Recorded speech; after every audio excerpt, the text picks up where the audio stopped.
Let me just put that up. Okay, good.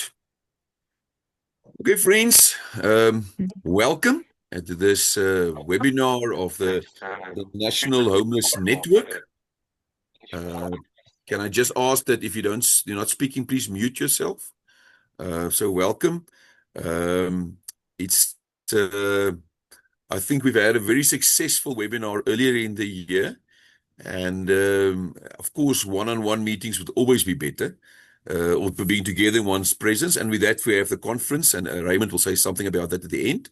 But those of you who don't know much about our network, we're a network that started about just like, I think, 5, 6, 7 years ago.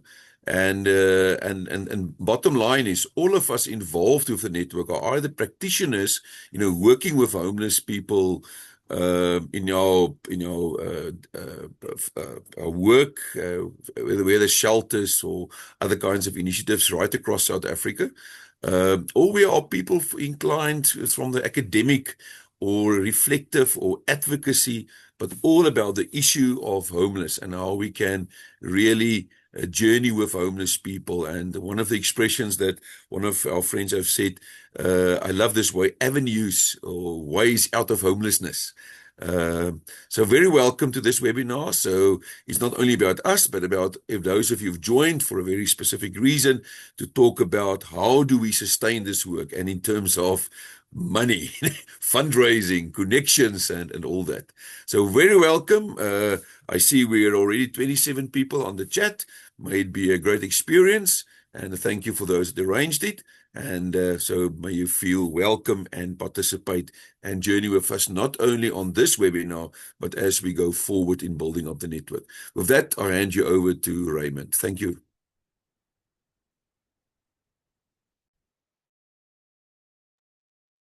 Thank you, Dila. It's great to have all of you logged on this morning. I think others will come as we progress, but we start on time. As Dila mentioned, this is a regular intervention by the National Homeless Network every quarter to have a webinar on a different topic which is of general interest. We had one, therefore, 3 months ago on addiction. We finally have worked out how to share the recording of that. And so after this, I will share that with everyone on this group and who attended the previous one. And we're also, as you noticed, recording this webinar. So we'll also be able to share this recording as well. Welcome back to old friends. I see some names I definitely recognize in the list, but also some people who are not regulars. We're a very generous network, so you don't have to be involved in homelessness to attend this webinar. And I notice various people from other NGOs have joined us, which is great. We want to learn from each other and work together in a spirit of inclusivity. If you are a homeless organization and you've picked up on this and you're not already in touch with the National Homeless Network, then please respond to the email address where you got the reminder yesterday and let us know who you are so we can send you an application form and have you join us more formally in the National Homeless Network. And if you have been looking at the website of the National Homeless Network and you wonder why it's so terribly out of date, then I do apologize. It is work in progress, and a couple of colleagues and I are tidying that up. So that will be better than it has been eventually. But we are a small organization. We have no permanent secretariat, so it's all of us who, as Dilap says, are working full time in homeless organizations around the country and fitting this in between, but with some success. And just to tell those of you who are not familiar with the National Homeless Network, two great successes that we can directly claim, or three, or two and a half, I suppose, over the 8 years we've been in existence. One was to make sure that homeless people were recognized during the COVID lockdown 5 years ago, would you believe? But you might recall that in the president's opening speech, that first Sunday night fireside chat, he said that municipalities should make special provision to allow for homeless people during the lockdown, and that was as a result, direct result of lobbying by this network. And the other success is finally work that we have been doing with the Human Science Research Council to help prepare a green paper towards a DSD national policy on homelessness. Very much also work in progress. The half success was to try and improve the counting of homeless people during the census a couple of years ago. Lots of great ideas, lots of initiatives didn't quite work out, and I would treat the homeless figures that come out of the census with a pinch of salt. But again, a successful attempt to engage with government actors. So we are gathered here this morning to discuss fundraising because it's always been a major issue for organizations in the National Homeless Network and other NGOs, and for various reasons has become even more pointed since the change of administration in the United States and the direct and the indirect impact of that. So that's what prompted us to have this session on homelessness. And as with the previous models of webinars, I'll explain how we'll go about this. So we have actually 5 experts who are joining us this morning, and you see their names up in front of you. They will be each sharing for about 5 to 7 minutes from their perspective, and each of them has been chosen to give us a slightly different perspective on fundraising, as I'll explain as we go along. So they'll each speak individually. A couple of them have got some slides they're going to share as well, and then we'll have a panel discussion. I'm very pleased that some people sent through questions over through the registration process, and we've tabled those together into some themes. But also during the course of the conversation, while individuals are speaking, please feel free to post some questions in the chat because we'll pick them up from the chat and we'll share the questions that way. That's helpful for us because we can then see the questions, but also it means we can see where several people are asking a similar kind of question, so we get a sense of what the interest of the room is. So I won't be asking individual participants to ask questions directly, but instead I'd like you to post them in the chat so that the speakers can see them and indeed other people can see them. Many thanks to my colleagues who've helped put this together, particularly to Ilse in Cape Town and John and the technical team at U-Turn who've made all the technology possible. So let us begin with our panel. As you see, Ian, Brian, Karen, Zen, and Cara. And each of them, as I said, will be speaking for 5 to 7 minutes. I have a little clock in front of me, so I will be checking them and calling them out when they reach the end of their time. Ian is from an organization called 54, the 54 Collective, based in Cape Town, working on organizational development with NGOs, with some background in applying for grants from grant makers, and he's going to kick off. So, Ian, over to you. Thank you, Raymond. You didn't warn me I was going to be first, breaking the ice, but it's wonderful to be here with you all. And really looking forward to engaging together. It's always interesting when we do fundraising webinars, how it attracts the most people, right? This is probably our most felt need as leaders of organizations. And when we run them as 54 Collective, we have large numbers coming from all over the world. So it's always interesting to engage on this topic. My background is that I come from a consulting space and then merged my work into doing organizational development with a foundation called the Mergon Foundation, based here in Stellenbosch in Cape Town, just outside of Cape Town.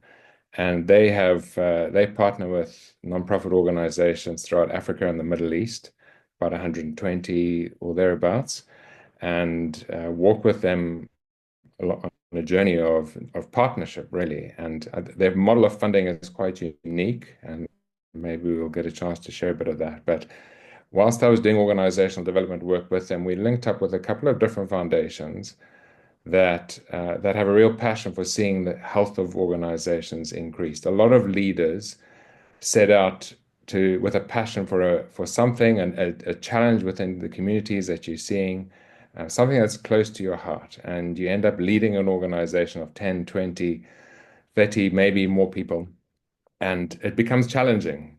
You've got to raise the funding. You've got to keep the programs moving forward. You've got to keep the team united around the vision. It's a really hard space as a leader. Leading an organization the nonprofit organization is one of the toughest things to do. In fact, my consulting work was into the for-profit space primarily. I did a fair amount of work with nonprofits. And as I began to work with nonprofit organizations more through the Mergon Foundation, I realized that actually leading a nonprofit is a lot tougher than leading a business of a similar sort of size and scale. And so what you are all doing in leading your organizations, I just want to honor you and say I have huge respect for you. It is really, I mean that sincerely, it is a lot harder to lead an organization. And we realized there was a real gap in the ability of leaders to think about how do I grow my organization. We were asking leaders, how much time are you working? How much are you actually working on the health of your organization? Has it something that you haven't thought about, or right through to we did a really big survey on this across Africa, about 800 people responded, and right the way through to we're actually actively working on the health of our organization, becoming a stronger, more healthy, vibrant organization. And what we found was that most leaders said we are actually like 95% of leaders said we're actually actively working on our organizations. And then we said, what's holding you back? And we found different things that are really difficult for leaders. One is isolation. It's when you're alone and leading an organization, it's difficult to find the resources that you need, difficult to find the people that can walk alongside you. The second thing we heard was complexity. We ask leaders, what's the thing that holds you back most? Is it time? Is it funding? Is it lack of awareness? Is it complexity? Is it lack of support? And 51% of leaders said complexity. The complexity of leading the organization makes it really difficult for us to know where to focus our growth, and where to begin and how to do that. So it was isolation, complexity, and then lack of resources. There's just not great quality content available for nonprofit leaders online. And so we set out with a group of different foundations to address that. And I think just what I want to draw out is not to point you to the 54 Collective. It's a site that's available to nonprofit leaders at no cost to you at all. There's no login fee. There's no credit card details. It really is a resource that's there for you at no cost so that you can really prioritize the health of your organization. Because what we found is that there's a really strong link between the health and the vibrancy and the strength of your organization and the funding that you get. If as a funder, you come to me and ask for funding, and I experience your organization as disorganized, without strategy, no clear vision, lacking oversight and governance, and not measuring impact, I'm far less likely to fund you.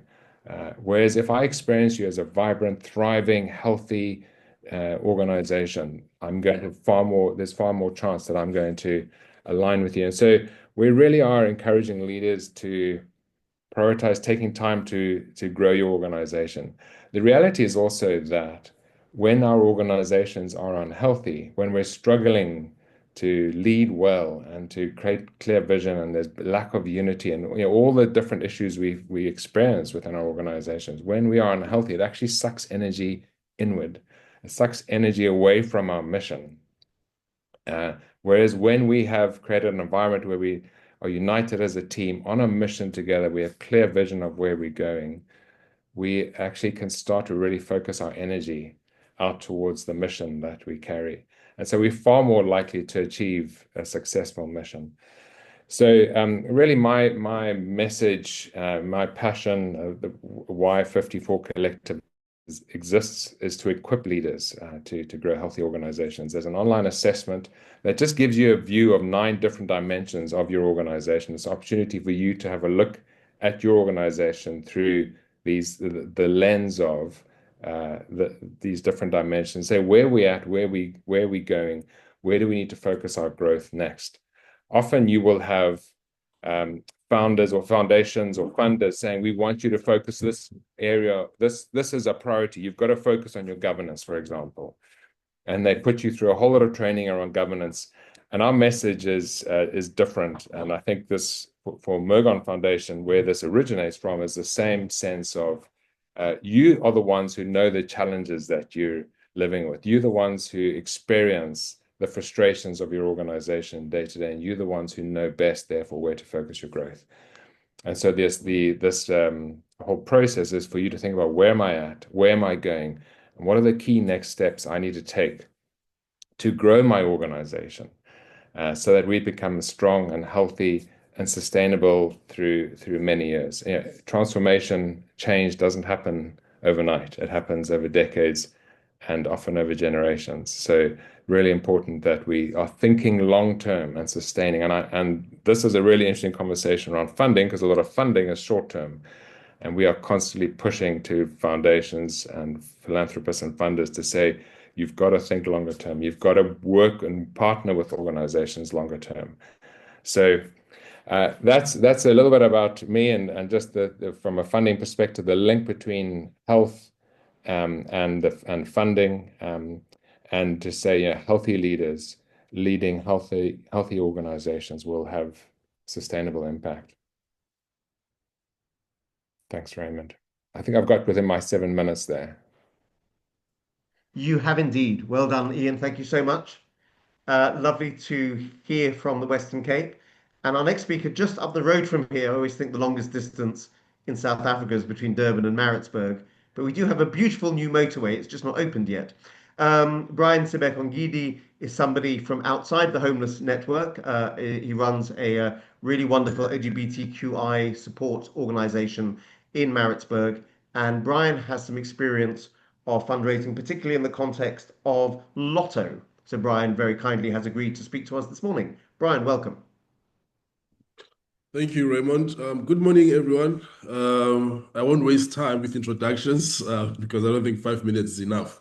But my name is Brian. I am director at Utingo Network. We are based in Pietermaritzburg.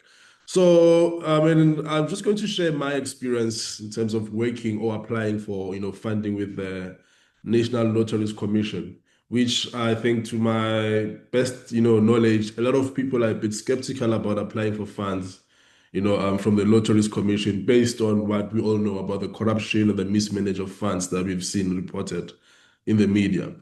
However, maybe let me first share that based on our previous or our latest experience with applying for funds from the Lotteries Commission, I think things have really changed. They also have mechanisms in place to ensure that they address the corruption and all the other issues they experienced previously. So I think what I need to share, the basics basically, is that number one, applying for funding with the lotteries needs you to be patient. I would say, in actual fact, if you want to apply in the next year, I think you should start, preparing your documents and your application now. I'm saying this because Lotto doesn't have, any specifics or I would say limits as to how much they can give per organization. But what we understand is that those who apply as early as possible stand a better chance of getting, a higher grant than those who would apply maybe a month or two after the call for proposals has been advertised. So I think what's basic and what also speaks to what Ian has just shared is that, first of all, it's important for organizations to be healthy. And I think health also speaks to compliance issues. Do you have policies in place? And I would say sometimes policies as basic as, financial management policy, anti-corruption policies, and so forth. So I think if you speak to an organizational development practitioner, they'll be able to assist organizations in terms of being compliant and having all policies in place. And I think this also speaks to audit reports, which is very important. It's one of the major documents that the lotteries will ask for, audit reports. And I've seen in my experience that a lot of organizations, and of course, based on the size and I think the amount of funding they would have received in the past, would struggle to actually produce audit reports or audit statements. But it is one of the requirements, and we thought they won't even give you any funding. However, if you don't have policies or financial reports and stuff, I think it would be advisable for you to apply through a fiscal host. So get an organization that is well established that can then manage the funds on your behalf, and then they will do the finance reporting with the Lotteries Commission. And then in terms of applying for funds, so it works more like a wish list application. And what I'm trying to say is that, for example, it's seldom, it's rare that the lotteries would give you 100% what you applied for. But in our experience, for example, if let's say your project costs would amount to 2 million rands, I would advise you to apply for at least 6 million rands. And then when the lotteries decide, because I don't know what discretion they use there, but you'll always get less than what you've applied for. For example, last year we wanted around 2.5 million rands, and our total budget was around 6.5, and we got 2 million rands. And this has always been the practice, with our previous applications. And I'd also say there's also, the challenge that we have in the NGO space is that we always see a lot of new organizations, or we might have a lot of organizations doing the same thing. So I think sometimes to be in a better position to access or be successful, I would advise to you guys to maybe just apply as a consortium, apply as the homeless network, national homeless network, instead of applying as individuals. That way you can get a bigger budget, and you stand, I think when they look at your application and the impact is easy to, I think, see the value, and, I believe that the impact, might be greater than, funding multiple organizations. And I mean, this also happens in the sector that I work in.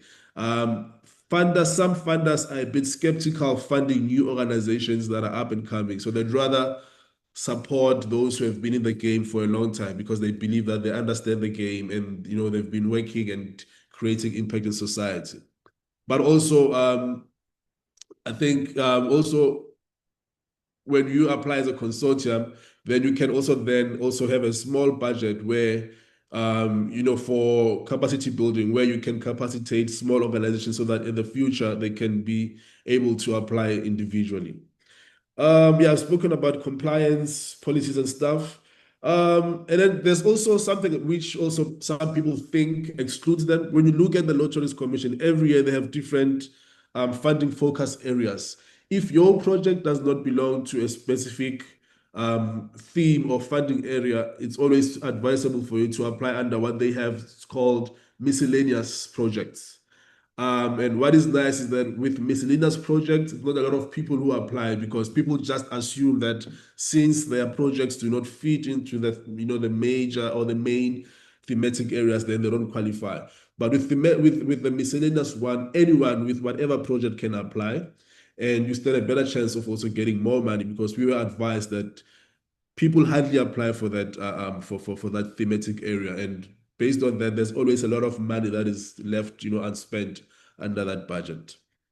Another thing, lotteries love projects that will give them free publicity, so they would rather, in most of our cases, they would fund events like conferences, public events, the purchasing of maybe a shelter or property, because of course you would have to advertise that it was funded by the Lotteries Commission, even vehicles, because that's free marketing. So we've seen in our experience that public facing events or activities stand a better chance of being funded than those that happen privately, like maybe if you want to have a soup kitchen, or you want to provide meals and stuff for your beneficiaries. But in our experience, they tend to support more public facing activities.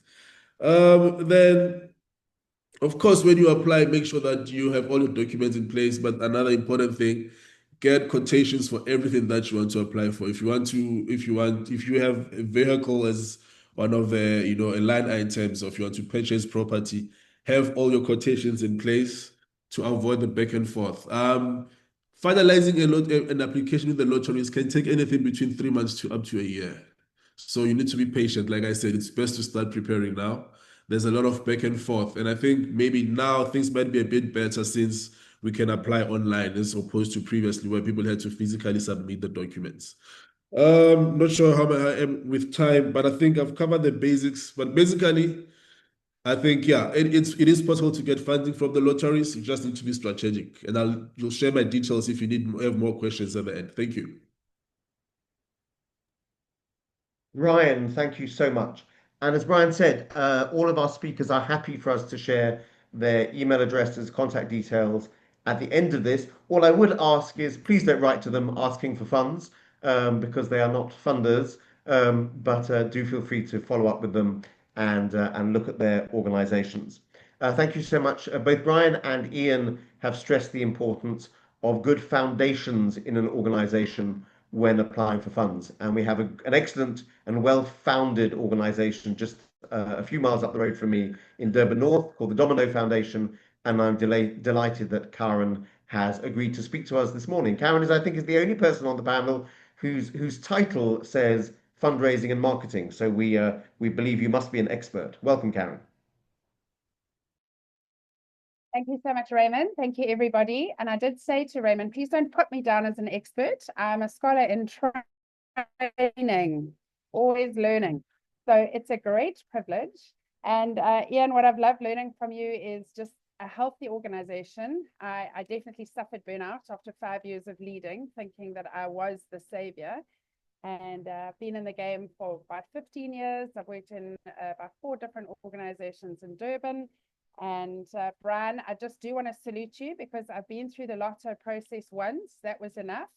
But you've given me the courage to maybe try again. So yeah, thank you. So I just thought this wasn't really a showcase on what Domino does, but it was really a tool to use when you are talking to funders. So I find this incredibly easy. I'm a big picture thinker. I prefer to see your 30-second elevator pitch like quite quickly and succinctly. And so this is what we do at Domino. We have quite a clear organogram in an infograph format as to what we do, which means when we are talking to, and I'm going to explain how I see it, we have a very simple strategy. It's 5-fold. The first person we speak to is our individuals, ambassadors who already know, like, and trust our program. We work in an area of adoption, which often is a result of homelessness. Someone's had a baby, they can't look after them, and then they come to our transition home, and we then look after those babies. So the first thing is often is number one is who are your ambassadors, who's received help from you, who's had a restoration story. They often are the people that will donate and give money monthly. We have a lovely older generation who are happy to do a monthly donate, schools, but generally that's like my number one. Number two is when we then do talk to your corporate business. So we are based in Durban North, as Raymond said. We also have an office in Toti. So we look at our location and say, well, which businesses are around us? Who's employing? Who stands to benefit from being partners with us? And then we start pursuing that relationship. We use a very simple strategy. It's called coffee and cake. So we invite you to our office for coffee and cake, and that's where we do a lot of the connection and just building a relationship with people, hearing what is their pain point, where would they like to help. Number 3 is your trusts, and that is very transactional in a way. I mean, you apply. We hardly ever have trustees in my experience who come on site unless they've given them any other schmoozing. It's the philanthropy giving. And we also know that it's a very unique pool of people who are all well connected. So we found in our experience to be very respectful because many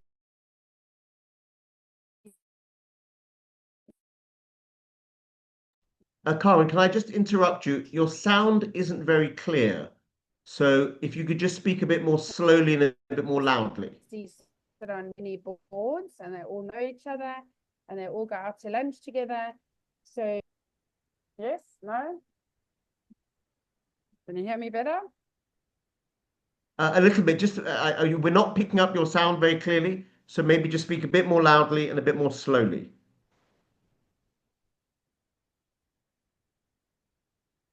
Now we've lost you completely.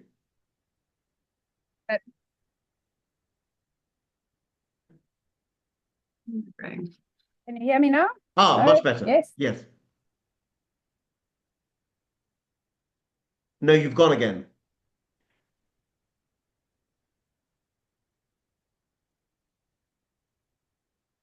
Can everyone hear me now? Ah, that's Uh, much clearer. Thank you. okay, sorry about that. All right. So I was just saying that number one, fivefold is your relationships, your people that give your 250 a month donations, friends, ambassadors, people who've benefited from you. Number two really is relational with your corporates, your B spend. And I said our best strategy there is coffee and cake. You have them around your boardroom table, you talk to them, find out their pain points. Number three is the trusts. And I was just saying, with all respect, as many trustees all know each other and sit on many boards. So don't, you're not tapping every trust for any bit of money. Number four is we, based in Durban North and Amanzimtoti, are partners to 7 different churches who are related to the different programs that we run. So we find that that is an incredible gift for us. People can be praying for us, building into their network for ComServe or volunteer opportunities. And then fifth, am I still okay for sound, Raymond? Are we good? Okay. And then fifthly is just schools. And we have really been benefiting in this past 2 years from schools who are pursuing servant-hearted leadership. Young people, we want the next generation of children who know how to serve. And that means whether you've come from a privileged background or not, we are really imploring our community beneficiaries to serve. And really, that's in terms of like a homelessness, I really love the dignity of work.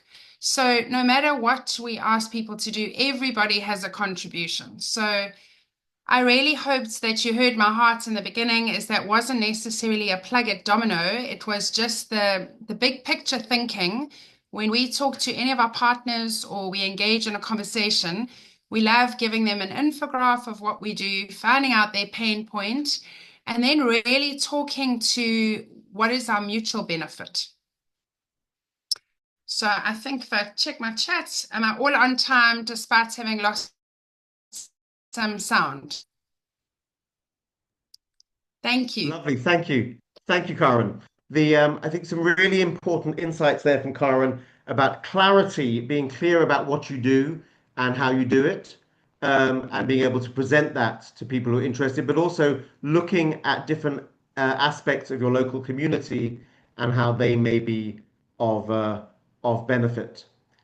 Our next speaker is actually one of the members of the core group of the National Homeless Network, Zen from Manger Care, an organization in the East Rand, and they hosted the National Homeless Conversation in February of last year. Zen has sent through many more slides than we can show. I'm going to put them up, and I hope I can scroll through them as we go. But we'll just skip through some of them, and then I will share them with people afterwards if they want to see more of them. So Zen, you just tell me which slides you want me to show as we go along. Thank you. Over to you, Zen. Good morning, good morning. So I am from an organization called Manger Care Centre. We primarily have got a few different income generating projects where one of our strongest projects that we work on is in the agricultural sector. So again, from an income perspective, we looked at diversifying our organization to obviously generate as much income as possible through self-sustainability projects. So with regards to that, we are basically, I don't know if you can maybe go to slide number 4 for me, just to sort of give you a little bit of an overview. I'm going to be speaking about one of the projects we've actually undertaken is we planting cabbages. We're also working with a commercial entity, which is called the Bika Farms and Farmers Trading Hub. So we are a consortium of different organizations. From our side, Manger Care Centre, we basically present the social aspect for the businesses. So in this consortium, we've got Farmers Trading Hub. Their primary focus is basically a chip plant where they are actually taking potatoes and turning them into processed potato chips, as you can see like that on the right-hand side. So part of our focus is to link small-scale emerging farmers and social projects and actually getting a proper offtake for those farms. We then work through this organization, and we actually do the linkages between them. So from a income generating side for Manger Care Centre, we are a commercial seedling grower. Current capacity is about 2.2 million plants every 6 weeks. We also build and install greenhouse tunnels, which we also install all over South Africa. We are also registered with AgriSeta as an accredited training provider.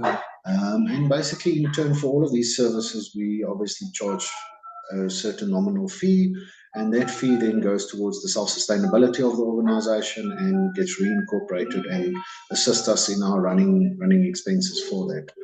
I don't know if you can maybe go to slide 7, if possible, Raymond.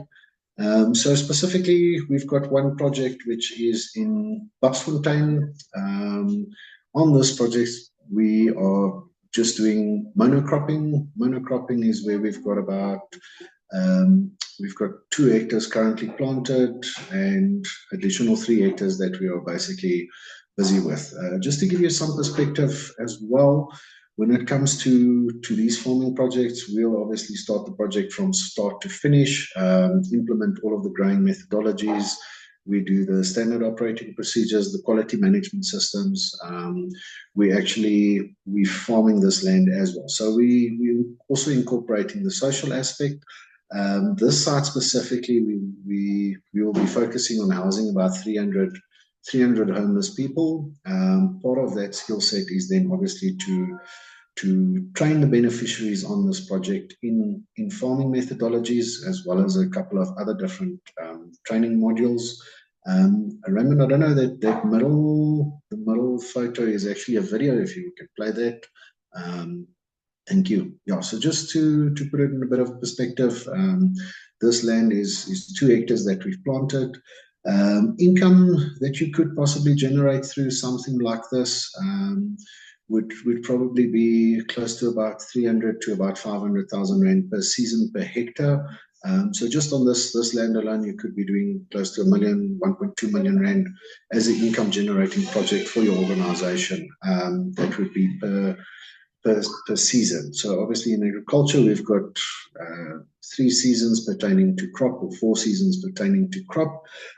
So again, I think it's just for organizations who need to look at diversifying the income generating, and obviously just again, if we look at what the Lotto was saying, you need to take into account any funder would want a project to be self-sustainable and needs to have long-term focus and long-term goals in place. So again, it's just a mitigation strategy, and you need to align yourself as an organization to see that you can implement that as well. So Raymond, I don't know if you can go to slide number 7. Also on this site, we've also got a huge pack house. So the pack house, just the next slide. The pack house is currently being utilized for the processing of the potato chips, as well as some infrastructure that is available, obviously, for us for crop production side as well. But again, I think each and every single scenario is different. Organizations just need to diversify. They need to think out of the box, and also look at tapping in and working with local communities, working with local businesses, and just setting up a strategy that is convenient for them to obviously be working together. From our side, we're very lucky, and obviously we're in the agricultural space, which ensures that we can obviously make use of some of these items that are available. But I know there is a lot of different organizations, and there's a lot of different companies that are willing to assist organizations. But I think it's just organizations need to access those and look at various different implementation modules for that. So from our side as well, as a non-profit organization, we also, some of our services that we offer is obviously doing turnkey farming development projects. So we're also more than willing to assist and to help and to guide other projects when it pertains to the agricultural sector as well. I think that's basically that from my side, Raymond.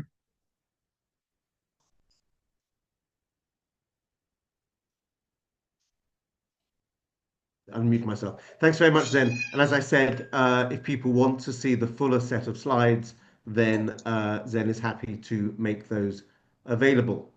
And so our fifth speaker this morning, back to Durban, a wonderful organization with which we at the Dennis Hurley Centre have worked, and I'm sure others have around the country.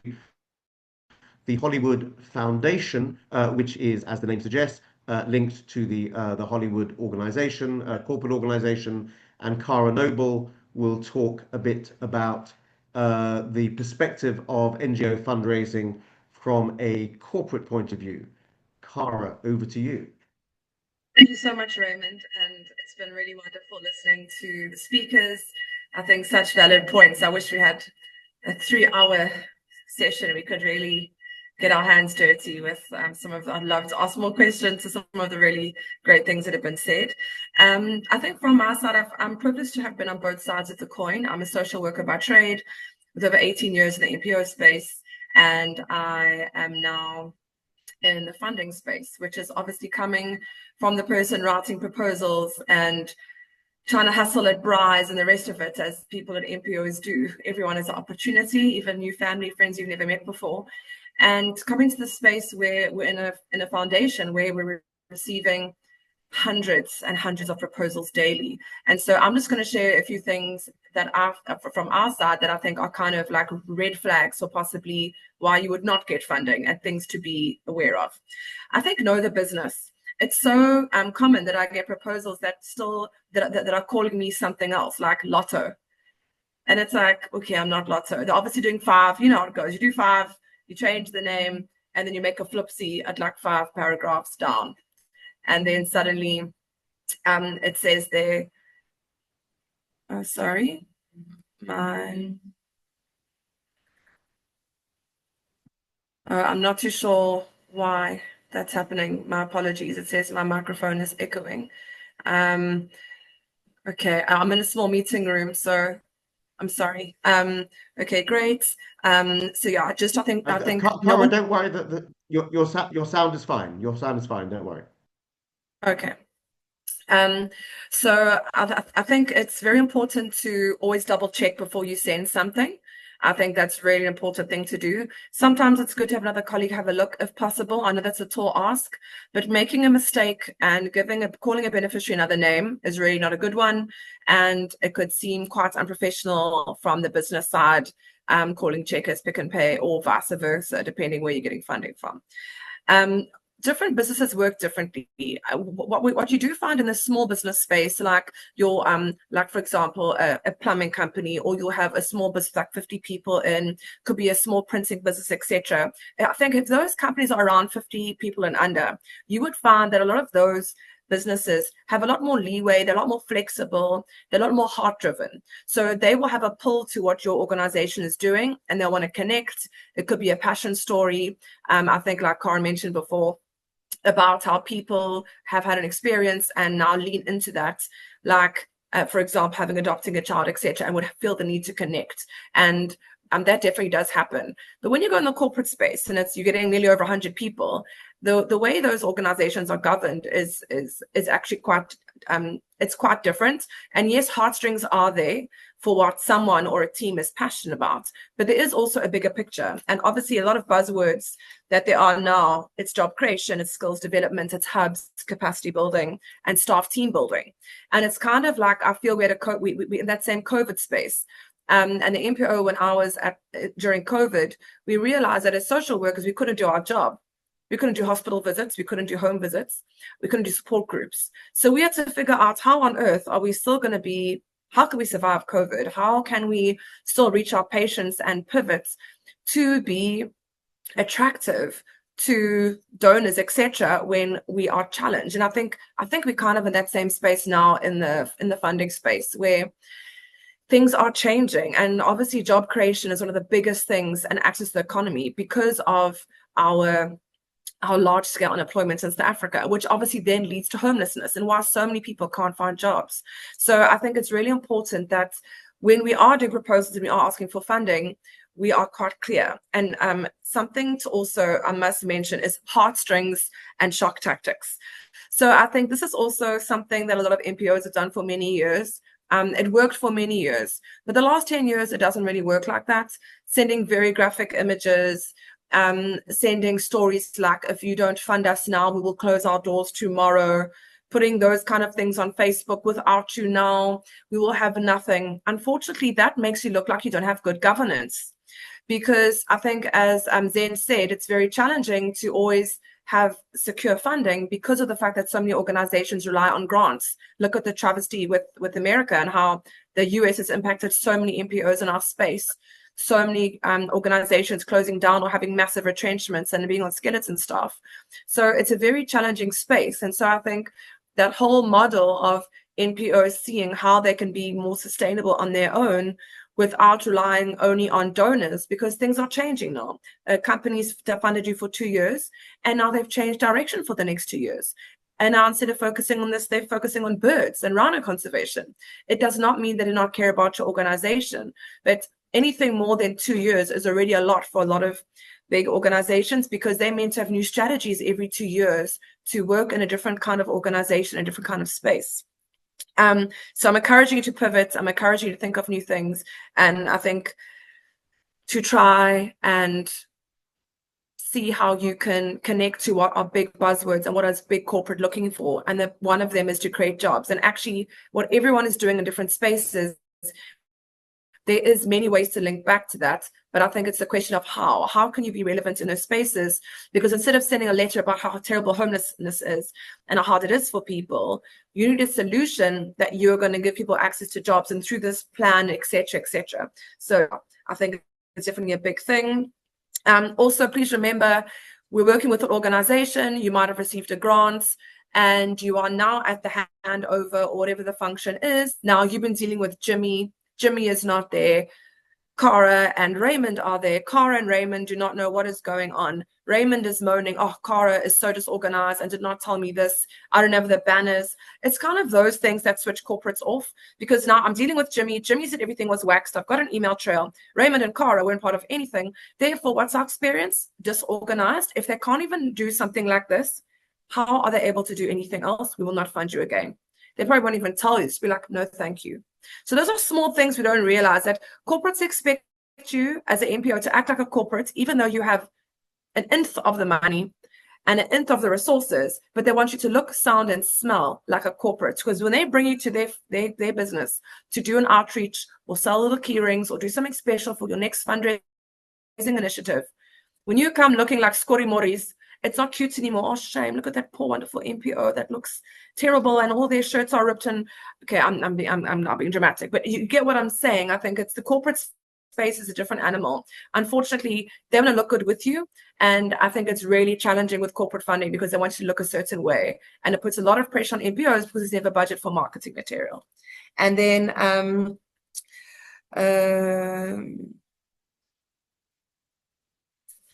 those are my big flags. And then the one last one I wanted to speak about was please make sure you exist on social media.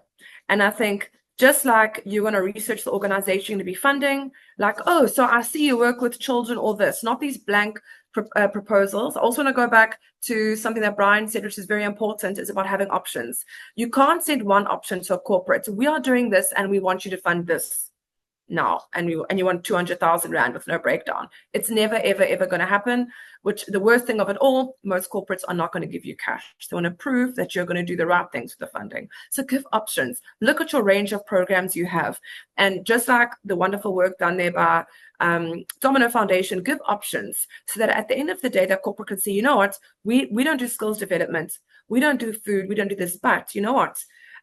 Those seminars on access to CCVs and job readiness, we like that. That means you have a 6-time better chance of getting funding, just like Brian mentioned for Lotto. Sending one option, putting all your eggs in one basket and getting frustrated because for some reason that corporate has no interest in that. Another good one, is look in the areas where they are. A lot of corporates now are trying to uplift and develop the areas where they are working, where the offices are. So if you now are going to so-and-so build it for development. Choose the one that's like 10 Ks from the facility or closer. When you are choosing one that's 3 hours away, they're going to be like, there's no relevance here. So you might have a really great project, but they're just a bit too far to have a footprint. Because as Raymond said and other guys have said in the session, people like branding. A lot of corporates want to be seen as helping causes that make sense for them. So an opportunity to have their branding there makes sort of sense. But if they're 3 hours away, you would not have as many opportunities as the same shop like 15 minutes away might see a lot of value and bring their staff down. Last one, staff development. Always think of staff team building.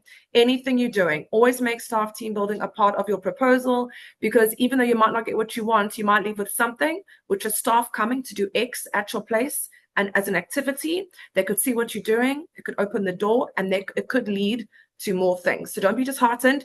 Keep on writing. 1 out of 10 is the normal ratio. Keep on going, keep on being passionate. And remember, it's all about the story, that good news story, not the shock tactics. The good news stories is, with your funding, we are going to be able to do X, and not it's so terrible, it's so terrible. Keep the good news story, and good luck, guys. I know you're doing such amazing work, and all the best.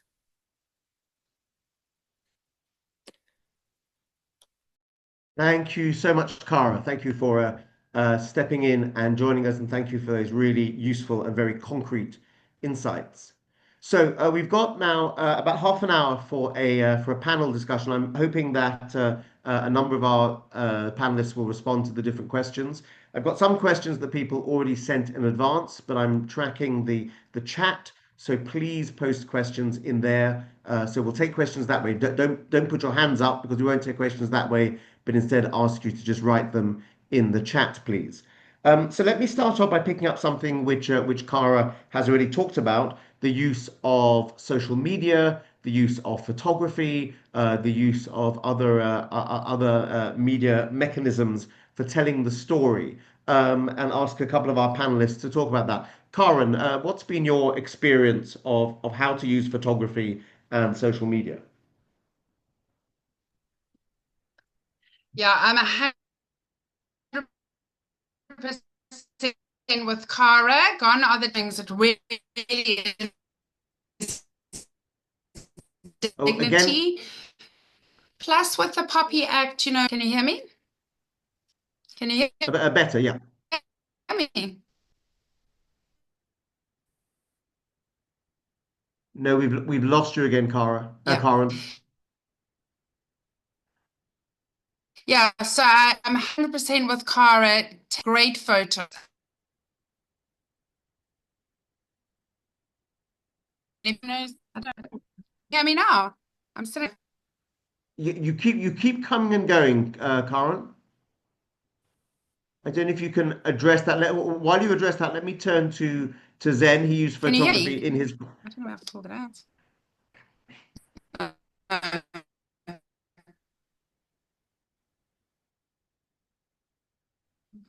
Oh, it's very broken up, I'm afraid. I don't know.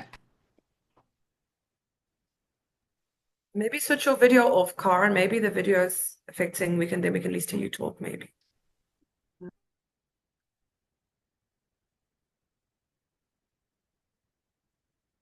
Okay, Karen, you keep the front microphone and cut the video. See if that helps. No, I think we've lost you completely. Let me while Karen sorts herself out, let me bounce that question to Zen. The use of photography, the use of social media, how do you find that helps in your work?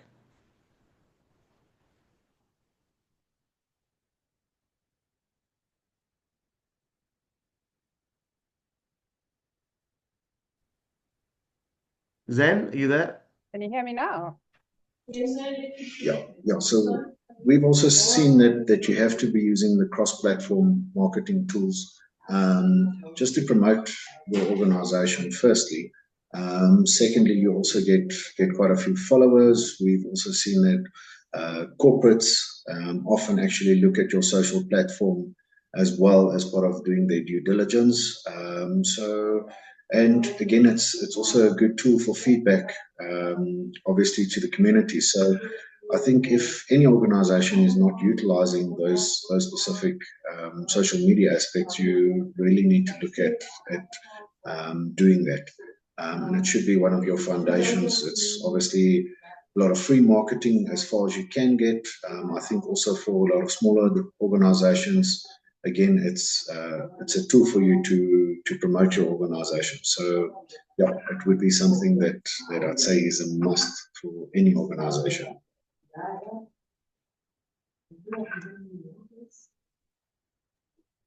Just Thanks, then. Karen, do you want to try again?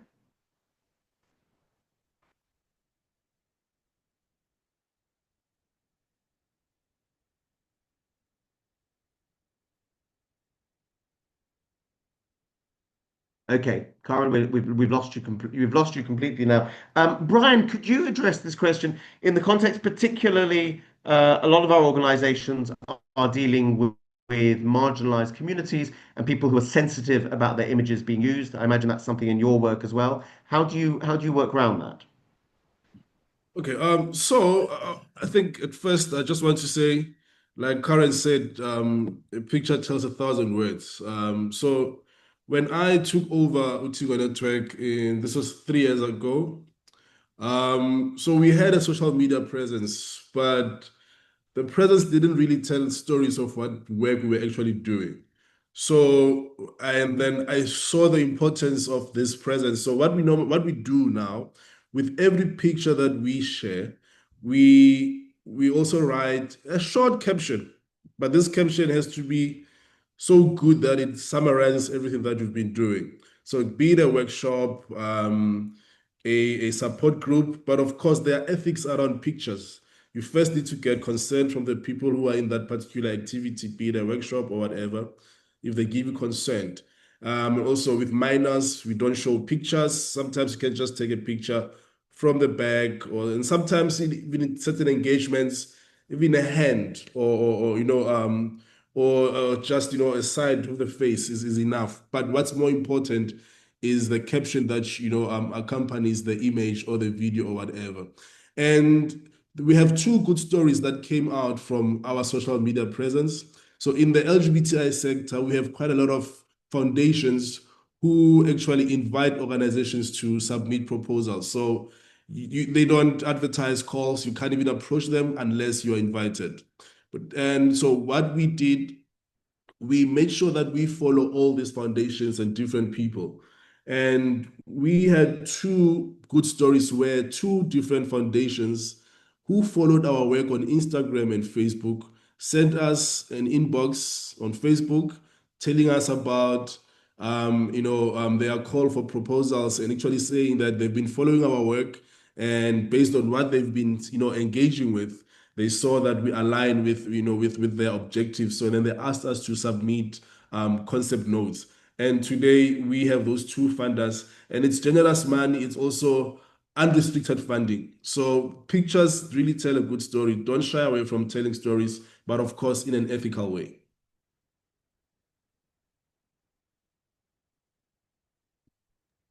Lovely. Thank you, Brian. Can I continue the theme of relationships, which has come up quite a lot, in terms of how do you maintain relationships with funders? So keep them inside your tent. And what happens if you had a relationship, you keep contacting somebody and they just don't respond? Do you keep communicating with them, or should you just give up? Let me ask Ian to comment on that, please. Thanks, Raymond. It's just such an important piece. I think when we think about funding, we often thinking about funders as cash machines, where I put in my card and I hope that something comes out right. And we need to be aware of the fact that funders have a strategy. They have groups that they're working towards, and we need to be able to understand, are we actually aligning with that strategy first and foremost? Secondly, then I think we've got to start to see funders as partners.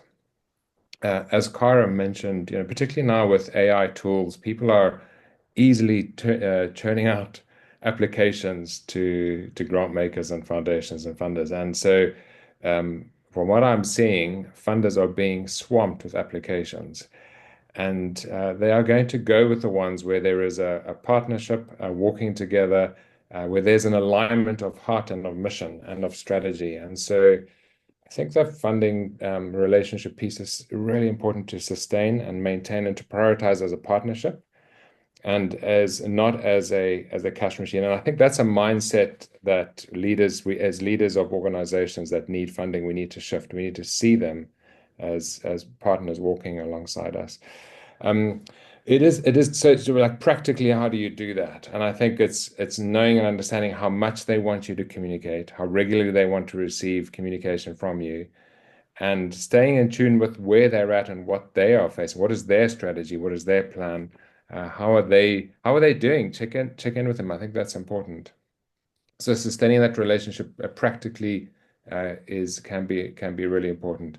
It's going to be different for every funder, and you need to be able to get to the bottom of what is going to serve them the best. I think the other piece that people are feeling challenged by a lot is what happens if I don't hear from you? What happens if they don't respond? How do I respond to that?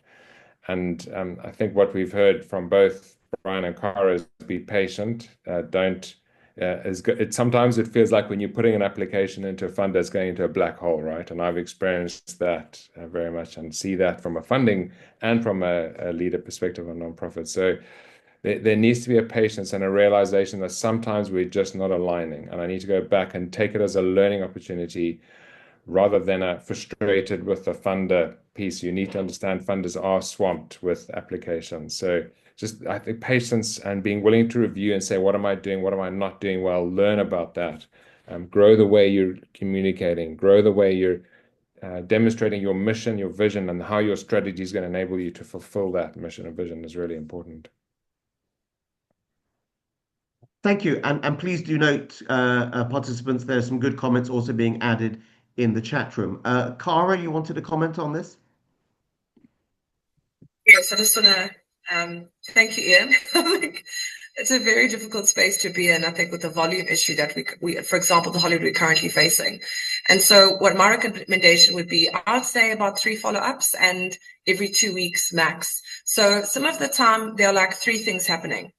One, there's just a workload issue and short staffing. Believe it or not, funders don't also have 1,000 staff, and if there are staff, they're in the field.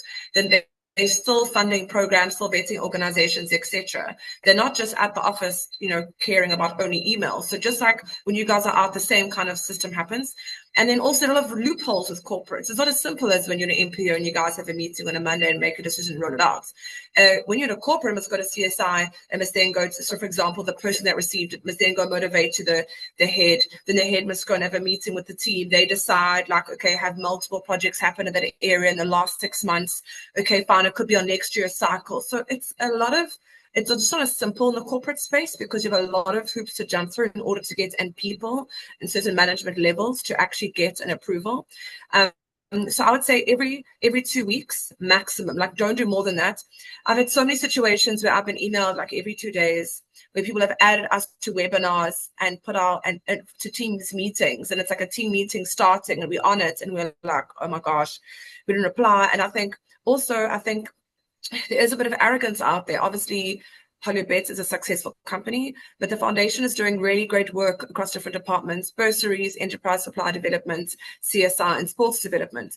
But at the end of the day, we have meetings, and for example, if we haven't got back to someone, which we understand in an ideal world it would be 14 days, most of the time now it's about 2-3 months, and then because of vetting processes that happen monthly, and then we'll get rude emails back and actually be like, well, actually, you people have so much money, you didn't even get like, and you can see the way NPOs are running off, and it's like, okay, delete, you've gone off our waiting list for the next 6-month cycle, or next year, we are removing you. So I think there is an entitlement that, okay, I'm coming to FNB. This is FNB. Look at all the buildings they have. They must have a lot of money. You need to fund me. And it's bizarre, like a very weird, angry entitlement. And we understand it's a very challenging space. NPOs are doing the mostest with the least and working so hard. But you have to remember to take care of this person, this organization, and not be rude, disrespectful, and try to be patient, because just like Brian said, it could be 6.5 months, you already forgotten about it, and there's your lotto approval. Patience and It's just not that simple. So I think please be kind, even to corporates, even though it can be a handful. But I think please be kind in this space. But yes, it's definitely the volume that we're getting is just abnormal. There's no way we can process more than 100, like 200 a day and still give you adequate feedback. So have a bit of mercy for us too. Thank you so much. Thank you. Thanks, Cara, for that. Can I ask, there are a number of questions were asked about things like directories of funders and also employing professional fundraisers who take a commission on the money they raise or even charge upfront. Do any of our panelists have experience, either positive or negative experience of those sorts of paid for directories or paid for fundraisers? Karen, is that something, Brokenshaw, is that something you've had experience of?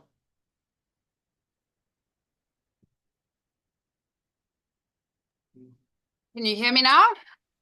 Yeah. Yes. No. Yes, I can. Yep. Oh, yay. Okay. Yeah. So for us, if you buy directly,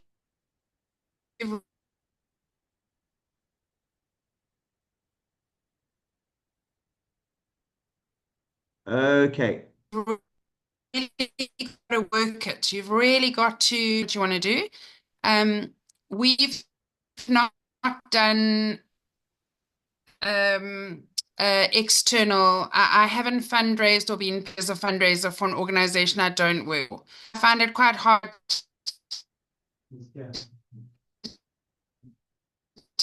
story, but that is my own personal experience. Okay. Sorry, Karen. I can Again, you're breaking up. Sorry. it's with If any of the participants have positive or negative experience either of paid for directories or of paid for fundraisers, then please post that in the chat. Very good question that was asked in the chat is what about organizations that are just starting up? Where do they begin? A lot of what's been said has been about track records and governance and audits and so on. But what if you're just starting up? Zen, how do you begin? Any thoughts? Yeah, so I think this is like any organization. You obviously first look at what is your mandate, what is your vision, what is it exactly that you want to achieve as an organization, and then from there, obviously looking at putting all of your paperwork and things together. Also, what we've also done and seen is look at obviously the industry standards, look at what is expected locally as well as internationally from funders, as well as from different statal departments like the Department of Social Developments. Look at your different type of application forms for funders. One specifically would be obviously the lotto. Look at the sort of the criteria that they are requesting. Also look at the Department of Social Development, look at what their criteria is, what is expected of you when it comes to reporting, and then build your organization's structure based on those different elements. Because obviously that is industry standard. From there you can then look at obviously looking at international standards. Because donors have got different requirements, they need different feedback. They're looking at different aspects as well. So you also need to, you can look at it from a business perspective. Every single business does business differently. It's got different business models. The same should be for organizations and NPOs. So you need to look at what is the industry standard, look at your niche, and then obviously adapt your organization's presentability based on what your findings is. So, and again, I think governance is exceptionally important in this, and it should be, again, a key focus for any organization, and obviously also reporting structures. So those would be the key developments that I'd recommend for any organization actually doing a startup.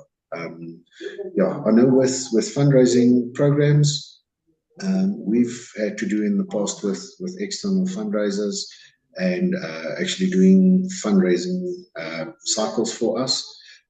We've had some good experiences. We've also had some bad experiences. I think one of the key challenges is that fundraisers generally would like to get paid, or they want to take a certain percentage of the donation that is actually allocated. And if that's not pre-agreed with the funder or with the donor, that could create some challenges for you in that regard as well. So another thing is with all of your donor directories, I'd say that this is also definitely a must for any organization. Obviously, there are a few different directories that are available. Again, there's local directories, there's international directories. And again, it's looking at those directories, looking at what funders are actually funding for and what is needed, and then again, just adapting your organization to be able to assist in that regard. Thank you. Ian, you had your hand raised? Yeah, thanks. That's a good practical insight there, Zen. I just wanted to comment from a more strategic perspective that if you're starting an NGO, a nonprofit organization, chances are that you've seen a challenge or a need or something in your community, a local community that you've got a passion for, and therefore there's a really good chance that others in your local community have seen that and don't know how to address it or have a passion for it. And I just want to encourage those who are starting out with things is to start local. Find people that are locally passionate about that with you and are going to partner with you and walk with it. They're much closer to the need. They're much closer to the challenge and are far more likely to walk a longer journey with you. So strategically, for new organizations, don't go and look for big funding on a broad scale to start with. Look local to begin with. Excellent, thank you. And some good comments in the chat about the role of who you appoint to your board and using your local networks and trustee networks for building that initial base. Some questions in the chat are very specific to individual speakers, so I won't tackle those, but ask people to follow up directly with those speakers afterwards. And as I said, I'll share their contact details. Another 10 minutes or so of the panel. A number of questions that came up were about general funding. So a lot of what we've talked about has been raising funds for specific projects, measurable projects, but of course all organizations need general funding just to keep going.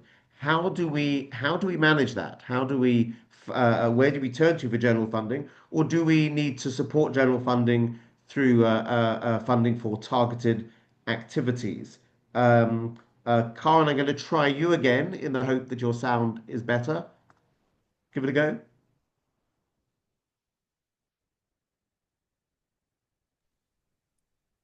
Yeah, I'd to help because can you? I'm talking. No.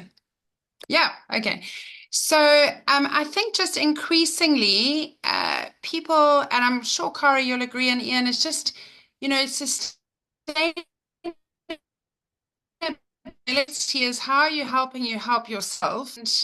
And it's, in our opinion, it's a 20 to 30% of the funding coming in is being put towards M&E, operations, and now sort of a new element of that is a sustainability fund. So that actually, when you are no longer the funder, the program continues. So, yeah, I'm just very mindful, and especially for people who are starting nonprofits, it's very overwhelming because you have no track record, you have no money, and you're trying to apply for funding. I'm so much more of the opinion, just go and find people in your same community doing what you would like to help with and join forces and then do collaborative funding because there is a bigger pie. We just can't keep sharing the little bit of the pie. So in my mind, it's we're going to have to start, I think, to even Zen's point, what are your sustainability projects? How can you bring in some of your own funding? Most funders also want to know that they're not the 100% funder. They want to be a 50% or 30% and want to know who else is funding, It's just as devastating if Hollywood Foundation pulled out and then the whole project fell apart. I mean, I don't think that's what they want either. So in my mind, show where you can put in your own money, if you have it, and then grow from there. Thank you.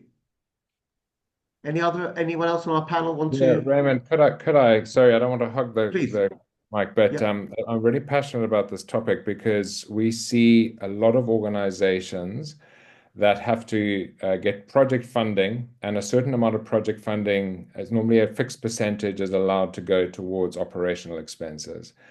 And so I'm passionate about this from two sides. One is it's not a healthy funding practice. I think as funders or anyone who's in fundraise or funding organizations needs to start to think about how to shift that, because what it does is it creates a trap for leaders who are constantly having to chase a certain amount of project funding in order to cover their operational expenses. And it results in burnout, it results in a huge amount of stress, it results in a huge amount of administrative burden as well on leaders. I just see this time and time again. And so Mergon Foundation, as an example, do undesignated funding. Their approach is to build trust and to walk alongside organizations. And yes, this is more demanding from a foundation perspective in terms of the relationship side, but they're walking in a trust relationship. We're increasingly seeing foundations start to prioritize the health of organizations and to have specific funding towards growing the operations and the health of an organization. So if you are looking and running with that and trying to get funding to have a certain percentage that then covers your operational expenses, I think we've got to start to think differently about that and start to engage with your funders as a partner to say, hey, actually, we need a head of operations centrally. I'm going to burn out as a leader. That's not going to be good for this organization. It's not going to sustain the work. We've got to create a healthier environment for us to work in. So general funding, actually be bold to actually build that partnership with funders and then approach them for that and say, actually, what I need is not project funding. What I need is operational support in order for us to sustain this work. So I think that's just something that we see as a repeated pattern that I think is a really unhealthy piece, and would love to see funders shift their perspective, and that we're seeing that happen. We're seeing funders increasingly move towards funding capacity building work, but also from a leadership perspective, start to think differently about that. Lovely. I'd like to do a final round with all of our panelists, and you've said lots of positive things. You've also given us some good warnings about where we might be going wrong. We're all very conscious that the funding environment has become much tougher. The state of the South African economy, the impact of many other claims on international money, for obvious reasons, a reduction in access to money from the US, and so on and so forth. So, what word of encouragement would you offer the members of the National Homeless Network and friends, all of whom are worrying about fundraising? Zen, let me start with you. What word of encouragement? Yeah, so I think from my side, it would obviously be best for funding is getting less and less in South Africa. There's also a lot more organizations that are starting up. So organizations need to really look at focusing on being self-sustainable or being as far self-sustainable as possible. And to look at generating income for yourselves through that.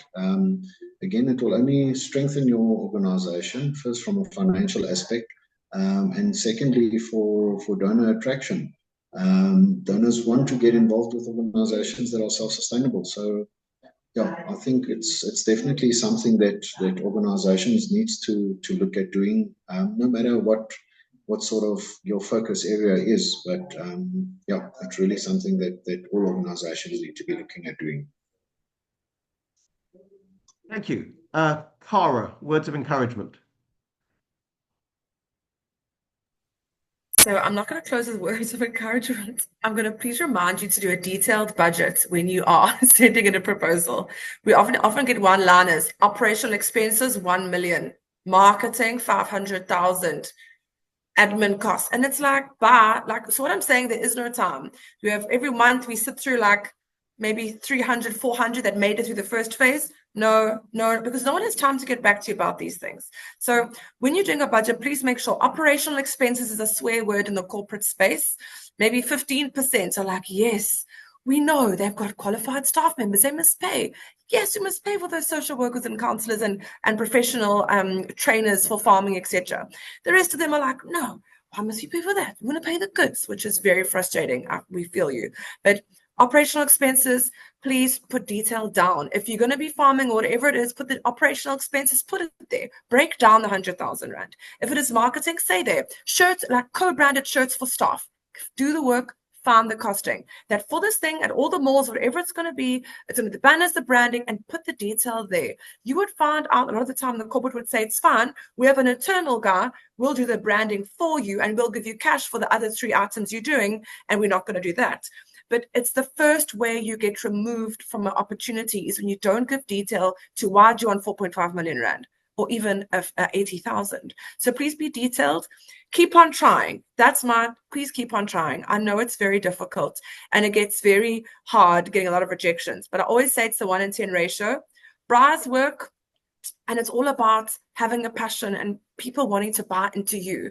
If you don't believe in what you're doing, which is most people always say work for NPOs are slightly nuts and crazy because you have to have this energy and passion that most people don't have. And they all think you're mad because you're excited about your work all the time. And as Karen said, burnout for 5 years. And, we're a crazy, beautiful bunch of people. So be who you are and people will be drawn to you. Keep on going. Don't give up. And thank you. Thank you so much for all you're doing for people. We are very, very grateful. Thank you. Thanks so much, Cara, and thank you for the support from you and other corporates that enable a lot of our organizations to do what they do. Brian, from outside of our sector of homelessness, what advice would you offer? I had actually written some responses to your questions, but I'll just pick a few. Né? For example, you had a question about innovative ways of fundraising. I think in the midst of having a lot of organizations that do similar work, it would be helpful for people to just try and find that one aspect that makes them unique. Or also, how do you diversify your programs? For example, if you're dealing with street connected children, they have intersectional issues. So how can you then tap into those other issues to diversify, the funders that you can approach? For example, girls are also affected by SRHR needs. And for example, again, sometimes we might think that climate issues are far off from us. But how does the climate change and then the natural disasters that we see affect homeless people? That can also be a way for us to tap into climate change work or funding and all of that. So let's look at people in their diversity and having intersectional issues. That is, I think, where the gold is. For example, we once applied for a funding on SRHR, and only one thing made us unique. We approached it from a sex positive, perspective. And based on that, we managed to get the funding because that made us unique from all the other applicants. And I'd also say, let's professionalize,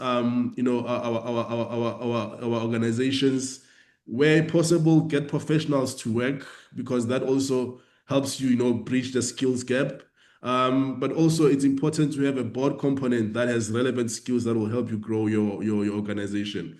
Don't just have people just to go and vote for your budget, say yes or no, and just authorize payments. You need skilled board members who will then also double as, if you have someone with marketing, they can do the marketing for you, fundraising and all of that. That also limits or helps you to, cut costs, instead of getting consultants, you have board members who are committed. And then how do you also diversify your funding? What we do at Utingo Network is that we are registered as a PBO. So it's easy for corporates to donate to you because they can get their tax rebates back. And also, we also get our VAT claims back because as a PBO, we're also VAT exempt. So anything that we purchase, be it a pen, if we pay for accommodation, all of that, we get whatever VAT that was charged back into our account. And roughly in a month, at minimum so far for the past year, our minimum VAT claim is about 20,000 rands a month. So it gets higher based on the expenses that we've had. And then that goes into our reserves. And also, if you employ young people, you get what is called employment tax incentives. If you have staff members between the ages of 18 and 19, the tax that you pay to SARS gets, it's a bit less than what you would pay if they were older than 29. So all of those savings go into our reserves. And if you have an office space that you're not using, you can rent that out. If you have a boardroom, you can rent it out for people who want to have meetings. Yeah, and I think I'll just stress this: social media presence is important, but be strategic about what you share on social media. Thank you. Ryan, thank you so much. Lots of really creative and concrete ideas there. Karen, fingers crossed for your connection. Final Can word. you hear? Yes. Build a team. Build a team. I would not like to think if I leave the Domino Foundation, all the relationships go with me. Build your team. Everybody's capable. They sit on the side of the soccer fields. They are in the shops. They're all ambassadors for your program. Build your team.